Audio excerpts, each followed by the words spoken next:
We are all here to hear from Dr. Hegde, but before we do that, it would be nice for us to remember then what a great presence we are. Allow me to call upon the General Secretary of Kannada Kuta, Mr. Prabhu Achar, to introduce to us the many credentials of our esteemed guest this morning.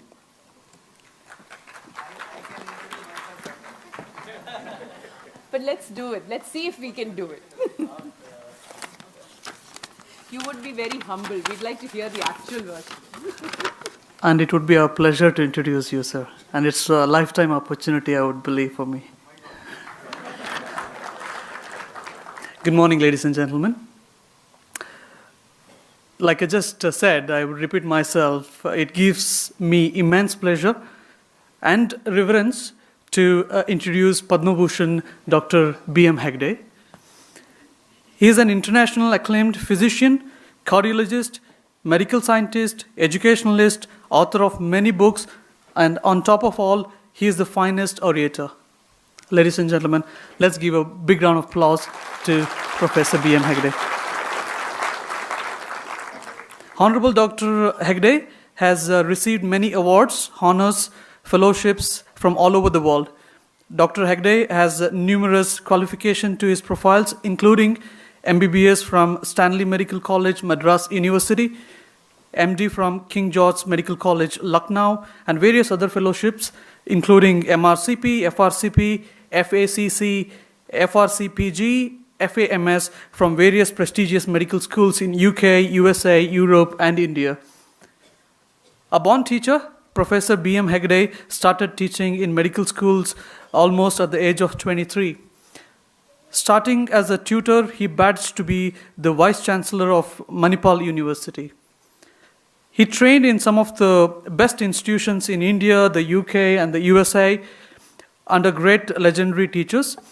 He was one of the rare Indians appointed as regular visiting professor of cardiology at Middlesex Hospital Medical School, University of London, way back in 1982.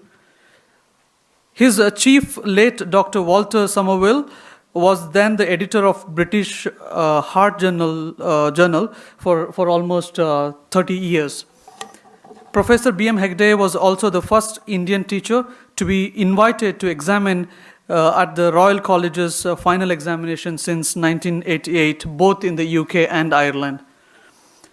Dr. BMHegde has received many prestigious awards, including one of the India's highest civilian award, Padma Bhushan, was awarded to him in 2010. Dr. B.C. Roy National Award in the category of Eminent Medical Teacher. Dr. J.C. Bose Award for Research in Life Sciences, Distinguished Physician of Award, Indian Award. Karnataka Rajyotsava Award, Vaidya Ratnakara Award from Shankaracharya. 12 gold medals, orations, and many more. Let's have a big round of applause for Dr. BMHegde.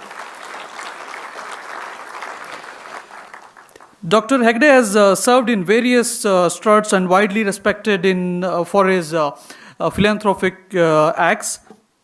Dr. Hegde doctorates Indian way of integrating healing system, including Ayurveda, yoga, breathing system, breathing techniques, and other healing systems and methods.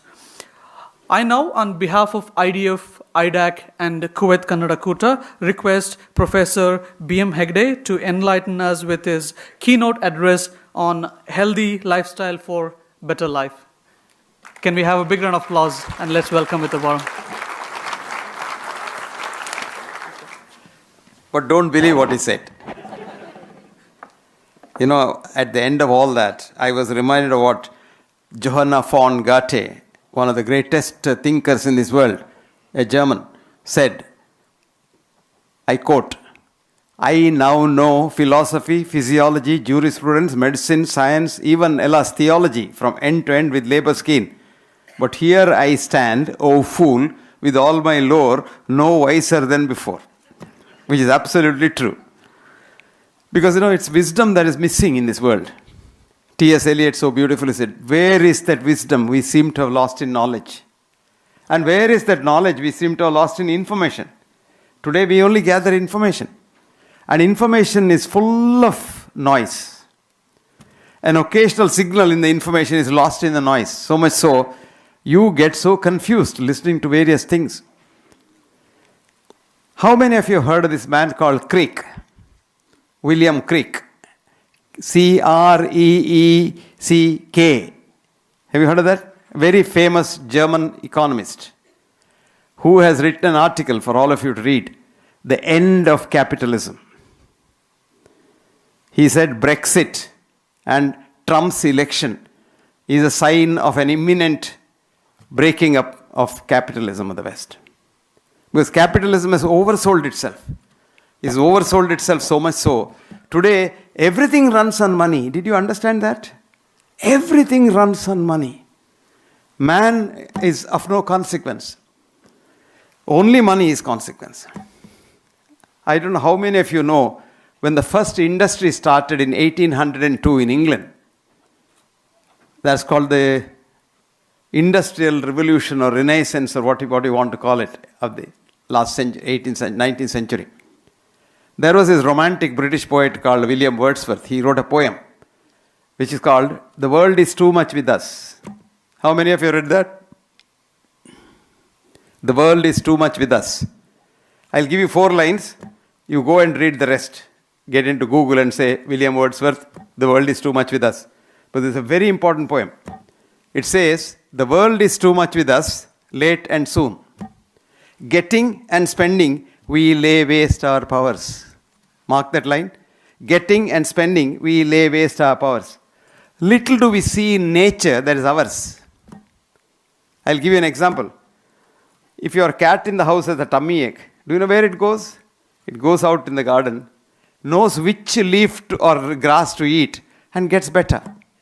You and I get a tummy ache, we go to an ass called BMHegde and get a poison and get into trouble after that, which is called ADR, adverse drug reactions. The leading cause of death in the world is ADR. Do you want to know that?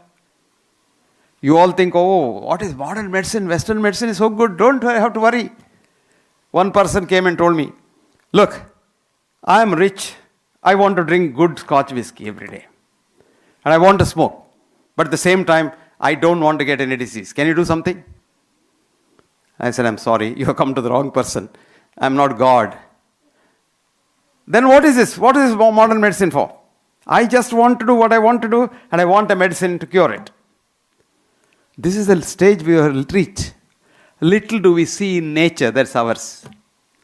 Because, he says, Wordsworth says, we have sold our soul. We have sold our soul.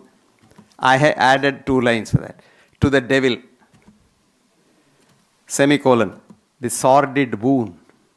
The biggest curse for mankind is we have sold our soul. Do you even bat an eyelid to cheat somebody? Tell me that. Do you? No.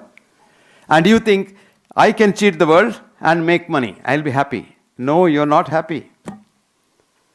You may have the best possible things. You may have a 100-bedded, probably 120-floor house in Bombay. You may gift a 432 crores plane for your wife's birthday. And you may have all the cars in the world. But if you ask yourself a question at the end of the day, what is a car meant for? Take you from point A to B, right? What does it matter whether it's an 800 Maruti or a crore worth of 7 Series BMW where the door opens and closes on itself? What does it matter? You're going to the same place. See, this is the problem. But unfortunately, what happens is all of us are governed by the same emotions and passions. So beautifully said, Shakespeare told, whether you are in the palace or in the pad, whether in the castle or in the cottage, you are governed by the same emotions and passions. Greed, jealousy. Actually, greed is a very small word. Wall Street greed is a better word. That's a corporate greed. Wall Street greed. Because there's no end to it. Just there is no end to it. $13 billion is the profit of one drug company in 1 year. $13 billion is the profit of one drug company in America by selling statins. Knowing full well that statins are poisons, and they're going to kill a lot of people. 10% to 40% of people who take statin within 1 year become diabetics. Now we say we don't want diabetes. No. We are manufacturing diabetes. I have estimated 15 million people in India take statins. 15 million. That means we are manufacturing 2 million diabetics every year. And then we say India will be the capital of diabetes in the world. Naturally. This is all because of Wall Street greed. Did you understand that? What it means? Yeah. Tyrosine kinase receptor blocker. There are a lot of doctors here. You know, tyrosine kinase receptor blocker is a good anti-cancer agent.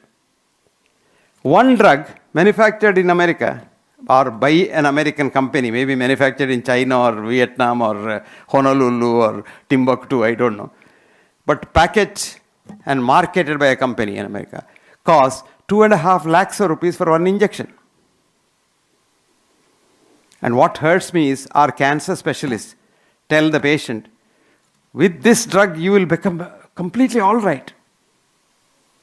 I'll give you an example.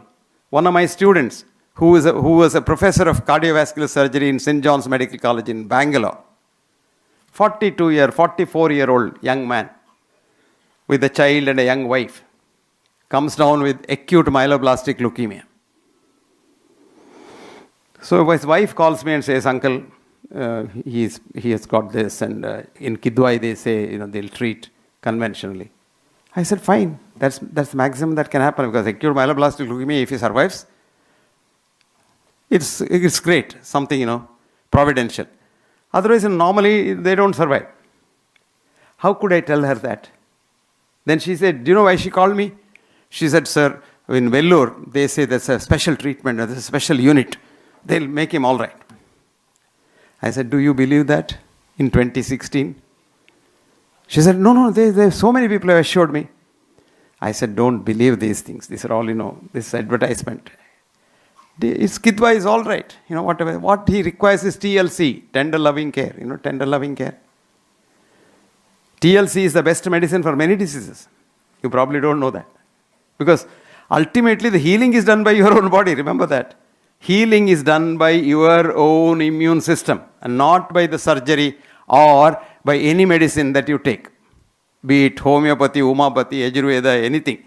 Ultimately, it is sympathy that matters. I always tell my students, you practice whatever you want to practice, but do practice empathy and sympathy. You will be a good doctor. I'll give you a study. WHO did a study in Thailand. Thailand has 5 systems of medicine concurrently running. Pure Western medicine, as we Indians think Western medicine is the panacea for all things, right? Most of us think like that. Pure Chinese medicine, integrated Western Chinese medicine, Samoa medicine, where the father tells the son what to do when he dies, and the son tells his son when he dies, and it goes on. Then Quackery, downright Quackery. RMPs, as we call in India, registered medical practitioners. Now, WHO did a study. What was the impact of these 5 systems of medicine on society in Thailand? Would you know what came out? They're equally effective. Equally effective. The quack was as effective as the best Western doctor. Because if the Western doctor has sympathy, immune system takes over. The quack has always sympathy. That's his trump card, without which he won't practice. And he is always successful. A quack is always successful. I was a student in the 50s in Madras, and opposite our big hospital, which is Asia's biggest hospital those days, there was a doctor called UL Janardhan Rao or someone, a Brahmin old man. When I was 17 years old, he was 70 years old. And he was practicing medicine then with an LIM, which he got 70 years earlier. LIM means they don't eat nothing there. But if we had 2,000 outpatients, he had about 1,500 outpatients. And his queue used to be from Parktown via Chinatown to the almost to beach. That was the queue in the morning. Every day. The old man will have a stethoscope. Once I saw that, it's about a meter long, because he doesn't touch these patients. Poor patients, they smell and all, they don't take bath, he thinks. So he has an assistant who takes a chest piece and puts it on the patient's chest like that. And this fellow will keep it in the earpiece here. There are 3 rooms. Patients come in one room, he sits in the middle room, and the third room is on the other side. Every patient comes with a bottle. Those days there were no tablets. When I was a student, we had only few mixtures. So they bring a bottle, put the bottle there, a big receptacle will be kept. And the thing is taken through the compounder's room to the other side. Compounder fills some medicine in some bottle, which is whose bottle is what, nobody knows. And that is taken to the third room, and when the patients pass out, they pick up their bottles and go. Very interesting thing happens. Patient comes in, he is ushered in, he says, Enna in Tamil means what? And by the time he opens his mouth, that fellow is, Jargandi, like in Tirupati temple, he is already Jargandi next. And in between, the chest piece touches the patient once. That's all what happens. And obviously, patients get better, otherwise they won't come back. Because he doesn't advertise. Those days there are no television to advertise, or there are no paper advertising saying, come here, we will do you'll give you a new foot, or we'll give you a new heart, nothing like that. Word of mouth. Patients from all over Chennai and the surrounding suburbs used to come to UL Narayan Rao. That impressed me a lot. As a young child, I was looking at UL Narayan Rao and appreciating, my God, he's God. Today, he is very scientific. Very, very scientific. My former chief in Harvard, who is 92 years old, still directs research, Saparwala Sahab. His name is Bernard Lown, who is a Nobel laureate. That shocking machine that they all use in the hospital, he invented that. He directed research about 10 years ago. What did he do? 600 patients over a 5-year period were sent up for bypass surgery to the Harvard Medical School from the Massachusetts cardiologists. And they were doing laser tip bypass surgery. It's called total myocardial infarction. Nothing, no cutting the chest and nothing of the sort. Patient doesn't even know. You just put a catheter in and make holes in the heart and convert a man into a snake. Snakes don't have coronary system. They suck blood from the cavity through the holes. So we make a man a snake and then he is okay. He said none of these people scientifically require bypass surgery. So he devised a new study. Patient comes, number 1, goes to theatre A. Patient comes number 2, goes to theatre B. C, A. Third patient. Fourth patient, B. Alternate patients at random. Close your eyes and randomizely do that. And the protocol in theatre A was anesthetize, operate, send. In B was anesthetize, keep him sleeping. When he wakes up, tell him he had a wonderful operation, send. Do nothing. Okay? 298 here and 299 here. Now at the end of 5 years, all these 299 who went to theatre B are perfect. Now thallium scan shows their revascularization is 100% perfect.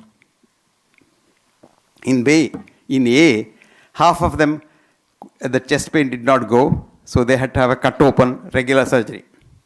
The other half of the half are with their maker in heaven. The remaining half of the half, they are having ADR, adverse drug reactions, because of ticlopidine, aspirin, and what have you, all the blood thinners. They have had cerebral hemorrhage, this, that, problems. But those who went to theatre B are all happy. Now what happened to them? They were told at the end, when they woke up from anesthesia, your operation has been very successful. That's it. That's called the placebo effect. The body's immune system corrects it and opens up collaterals, just as body does in all of us. Sitting here, all of us, including the children, we all have, mark my words, we all have coronary artery blocks. If you didn't have, you wouldn't be here. About 5% of human beings don't get coronary blocks and they die before the age of 25 of a sudden heart attack. This is called preconditioning. Nature preconditions. And the same nature does what it does. Now somebody wanted to know, what happens when you take a chemical medicine? Chemical medicine is a new idea, Western idea. Wall Street greed, eh? You don't know that. I'll tell you what. They said, what will happen? So a professor of medicine, to be very precise, professor of genetics in Washington, Douglas C. Wallace, D.C. Wallace, did a wonderful study. He invented a chip called the MIT chip, mitochondrial chip, his own invention. So he tags it on to the drug and gives the drug to the patient and traces it where it goes. The chemical drug goes inside the system to the stomach, and the human immune system, human wisdom says, what is this? This chemical I have not seen. My forefathers have not seen. It's never been in our race. So it must be some poison which has come in. Throw it to the liver. That's what happens to any poison. You take a poison, it's first sent to the liver. So every chemical drug that you swallow goes to the liver. Mark my words. Every drug goes to the liver. When it goes to the liver tries to best it possible to destroy it. If something remains, it comes out of the liver. That's called the first pass effect. Some of the medical doctors here sitting must have heard pharmacology class. First pass effect. First pass effect means what remains of the comes out of the liver. It's a very small amount. That might do harm, but the liver is definitely damaged. That's why today we have a new disease called non-alcoholic cirrhosis of the liver. It's an epidemic actually. When I was a student, we only knew one thing. Cirrhosis means alcoholic cirrhosis. Now, new disease is almost cirrhosis, alcoholic cirrhosis has disappeared because people are now afraid drinking too much of alcohol. There are a few. But every one of us possibly is a candidate for non-alcoholic cirrhosis. If it's not greed, what else is? Tell me. So Douglas so beautifully showed that none of these drugs are accepted by the human system. Whereas he tried Chinese and Tibetan herbs. He didn't try Ayurveda because Ayurveda is very unpopular in the West. Or at least it's becoming popular now. But in America, Ayurveda has not been very popular. But he took Chinese herbs and Tibetan herbs. The minute the herb goes into the stomach says, aha, this is new. I know it. It's a part of the food that my ancestors were taking. And it's not thrown into the liver. And directly goes, and if it can do some good, it does. This is what happens with all herbal medicines. Unfortunately, the present Ayurveda in India, any Ayurvedic physicians here? They are also now trying reductionist chemicals. The other day means about a year ago, or 2 years ago, I was lecturing at the Tata Institute of Fundamental Research in Bombay. They get crores of money for research. And they were telling me, sir, we tried this, Ayurveda is all hocus pocus, sir. We tried this Brahmi, Brahmi ek patta, which is supposed to be good for memory. My grandmother used to give us chutney of Brahmi before we go to the exam. I still remember that. Brahmi, you know that. What do you call that in Hindi? Kya bolta hai isko? Kya? Brahmi chi? हाँ. Ek patta. Malayal enta parine? Ek patta le. Enta parine? Brahmi. ನಮ್ಮ ಕನ್ನಡದಲ್ಲಿ ತಿಮರೆ, ನಾವು ತುಳುವಿನಲ್ಲಿ ತಿಮರೆ ಅಂತ ಹೇಳ್ತೇವೆ. ತಿಮರೆ ಚಟ್ನಿ. ತಿಮರೆ ಗೊತ್ತಾ? ಭಾಳ ರುಚಿ, very nice. Anyway, they were saying it's useless, sir. We tried so much of things. Then I told them, what did you try? And chemical extract of Brahmi. I said, chemical extract of Brahmi is not Brahmi. I said, why don't you try Brahmi chutney itself? And 2 or 3 boys in the audience, some of these young boys are very, they are imaginative. They said, yes. But they came and told me, sir, we won't get any grant for this. I said, why don't you? You just write to the DRDO and you will get, or DST. Why not you get it? So I talked to the secretary of DST. I said, why don't you fund this kind of refutative research?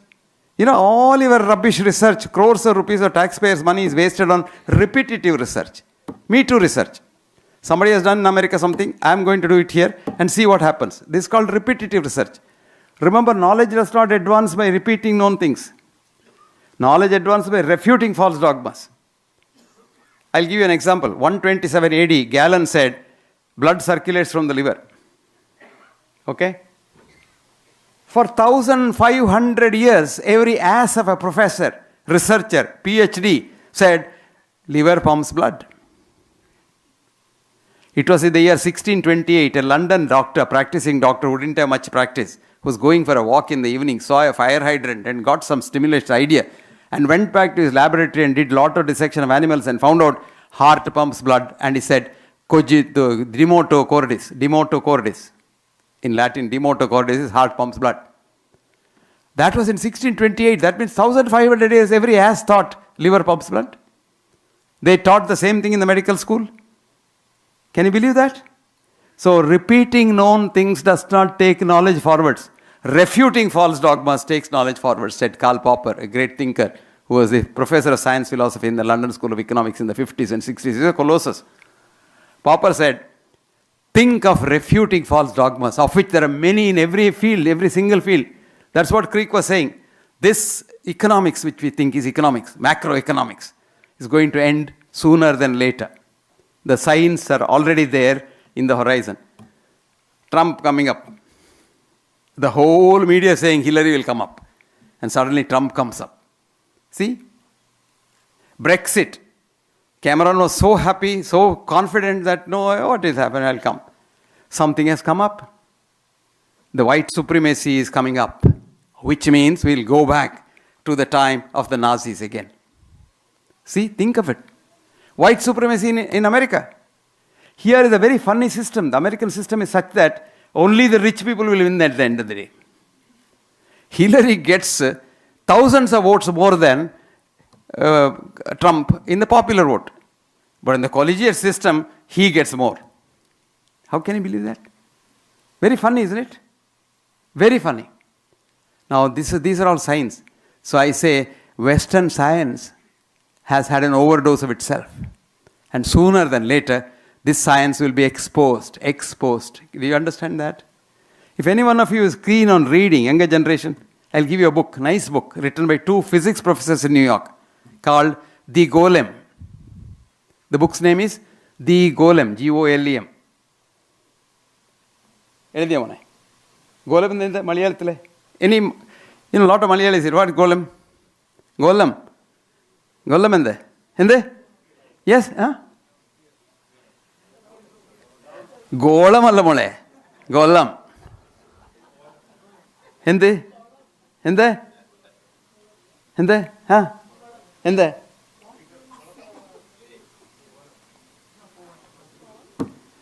GOLEM is the Hebrew word. It's not an English word. Hebrew and Malayalam are same meaning. In Hebrew, GOLEM, golem means scarecrow. മലയാളത്തിൽ അതന്നെ അതാ പിന്നെ ഞാനെന്ത് പറഞ്ഞു ഇല്ല മോളെ. So this is a beautiful book which says The Golem. That means science as we are taught in school and college is something that has been created by the Wall Street greed to keep us under their control. See, today, for example, you say, oh, Western medicine is scientific. Oh, it's scientific? Yeah, I'll take it. What is science? Tell me what is science? The vice president of the Dental Association. Keep you under control. You think, oh, it is scientific, then it must be good. They say, evidence-based science. Western medicine is evidence-based science. Where is the evidence? That you don't ask. You say evidence-based science. Oh, this Ayurveda? No, it's not good. No, not science. Who said it's not science? Actually, Ayurveda is a bigger science than the Western science. And the Western medical science is totally wrong, totally flawed. And this became a science. If you want to know the history, you'll be shocked. How did medicine become a science? The Western medicine started as mumbo jumbo, sorcery and witchcraft on the Nile Valley 5,000 years ago. From there it moved. From Nile Valley it came to Egypt. And in Egypt, then other parts of Egypt had a lot of time. Then it came to Arabia, actually. And in Arabia, there was a great man called Ibn Sina, whom the Westerners call as Avicenna. He's not Avicenna, he's Ibn Sina, I-B-N, S-I-E-N. Ibn Sina did a lot of modifications for the Western medicine. And from here it went to Greece. And by the time it reached Greece, Alexander the Great had invaded India and come back. He died in Persia. But Alexander's followers came back to Alexandria, a city which he had built for intellectual activity. And the big building he had built called Academia. So we say, I'm in academics. You ask the people, what is academics? They won't know. This academics means reading books and going to the library is called academy. No. Academia is the building where academics started. where people come and have two kinds of things. A, symposium. They come and talk like this, agree to disagree, eat and dine and wine and go. Or seminar. Seminar comes from semen. So seminar is a discussion where new thoughts come out. Now, so new things born. Today we interchangeably use it in any way you like. But the original thing is symposium is totally different from seminar. Seminar is different from symposium. That is why academics, anybody who goes there is supposed to be an academic. Not because you go to the library and have a PhD. You know what PhD is?